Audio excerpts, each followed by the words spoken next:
power yaudragadi oja tawningi hargasu thabak onthokpasu hek luba adubu hide ba statement simakti lebak sigi unadi yamnadi phai adumok ojana thamliba wafam si koi hoji NRC gi matang da dagi akhoi handak khana ba chayet na basu dumak ui thamleibe wafam si oja mahak si hoji CM am oibagi phamdagi khoi pudana leiragasu ojana thamiba statement si thabak oina matam changlapsu changna thabak oina onthokpa ngamgani habagi thajabdi lebra kamai tawja Namakta Notice Window Television gi UK News Analysis meng tawi puno pui kono no kurumzari ngasi hanagi former Minister N Birena magi kenra thamiba warul siamna strong commendable oiba dugumba phamani man NRC natragana any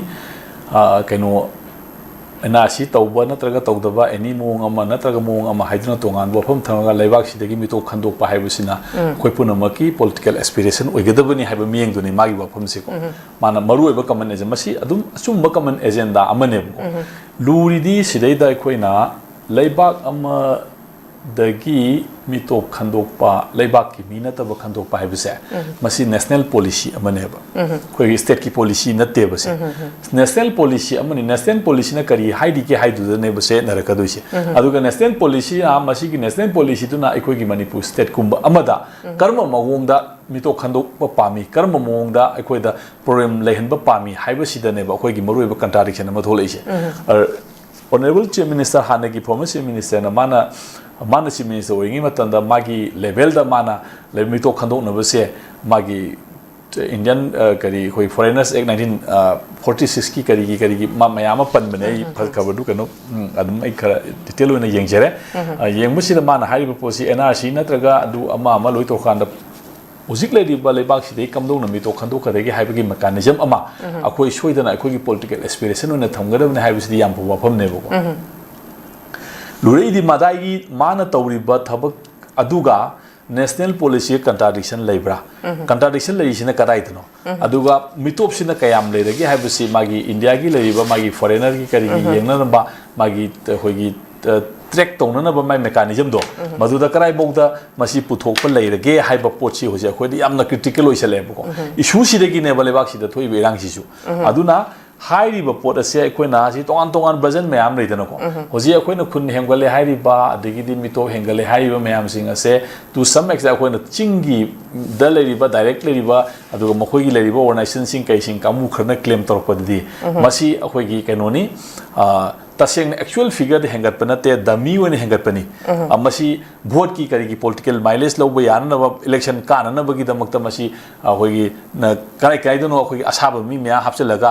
record hengalam mani actual figure lei ba nate ko panate haina comment to bus mayam yauri ko akoi na haina haiba mayam puna makto pane am leba taraga su madugi potu de da policy ama oina phajana hana hengalam ngai do sine na delete tawro handa West Bengal da election da magi kano da election magi kano da SRI tawro kanda kano mayam delete to gitana ko voters mayam like that remind to na akoi da asi asaba voter yawi natraga adu genu leitargadi thamoi seng leibak sigi da makta enu leiboi targa du mayam singa do mechanism amana madu delete to boda kari akai ba legi sini national policy amoina ko side ngangna bana tabda akoi gi manipur da lingi ba government si akoi na perspective ani khakta de gi akoi na state government ama haibuse seng na haiba kanda di hosi ki leiba position si di magi central government ki agency amoina leiba chap mane like just an agency ne buko adugi agency aduna center ki leriba magi political aspiration dugi kaidonga wangwan lam thoga sat pa yaroi da pot amane ba aduna aikhoi gi aspiration puna maksia hojik leiba position sigi hojik leiba India gi phiba nung de yauriba Manipur gi leiba magi people gi political aspiration asa city national policy kaidonga contradict to bi yaroi masidi phanalak hairesu yararoi buko maram asina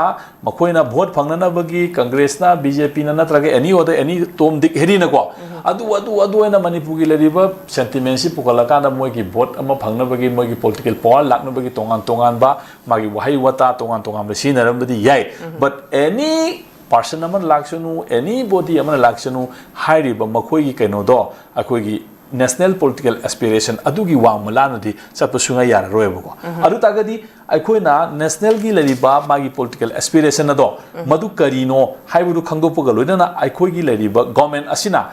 aikoi gi aspiration asini haibase masi mek sengna thambang amakam da madu da unanimous oina satri bokti madu sunga yaro da pot amneba any convention aduna any kemchano oisanu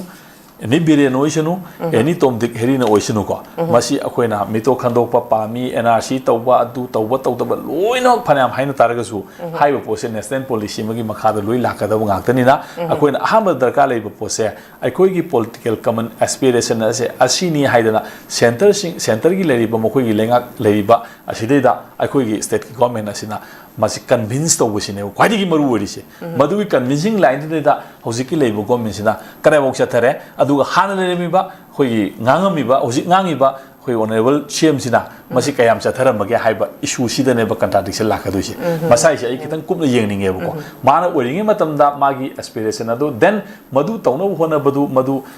kayamna magi leriba potu magi thamoi dagi natraga magi originality leriba pot myam singa se masi kara wati gi tholokpono kamai tawbuno haiba su khoi kumna na bam sangi heta haire natraga heta tawre haidana haiba yang ngamoi da pot pa haijam su yaroi ko ngawngada pot ama haibam lei ngawngada potu gi film dugi manungda kaino haibaduna amani aina adu do haibaduna tongambam neba aduna reality da koi laga salaningi aduna any akoi gi leri ba potse mitop na kamai tauri karai deno kolino haiba potse national policy adu da changa kandu da madugi aspiration madugi kano du da koina sapana tandi hojiki leri ba manipur government sina magi aning ba pa me akoi saida mi kharan laure akoi sigi mi na pa me du taure khei ma khana haiba poto aduna heto oibe yaga da bana tebu ko sidi akoi national policy du da changa kan sida kar maina mi to khando kan nei haiba leiba mechanism nrc bu oiranu ko madu da leri ba center की leadership adu deida magi political aspiration to phongna gi dongta moina convince to gi thabo apse sina khwaidi gi hena maru we na idi adu mai loje so I am thank you very much Saga Cherioza